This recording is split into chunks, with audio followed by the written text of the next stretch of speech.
Welcome to the Nouri mobile QR code scanning tutorial. To scan tickets using your mobile device, first, ensure you're logged into the web version of Nouri on your phone and have the required permissions as a collaborator for the event. Using your phone's built-in QR scanner or your camera, scan the QR code on the ticket. The scanner will quickly capture the code, and within moments, a new web page will appear on your phone. If the ticket is valid, you'll see a green checkmark on the page. However, if the ticket isn't valid, a red X will be displayed.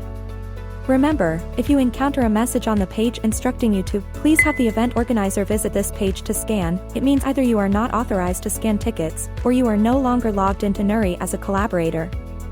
In such cases, make sure to address the authorization issue or log back into Nouri as a collaborator to continue scanning. If you have successfully logged back in as a collaborator, or received proper permissions, you should see this message showing the number of times the ticket has been scanned by event hosts.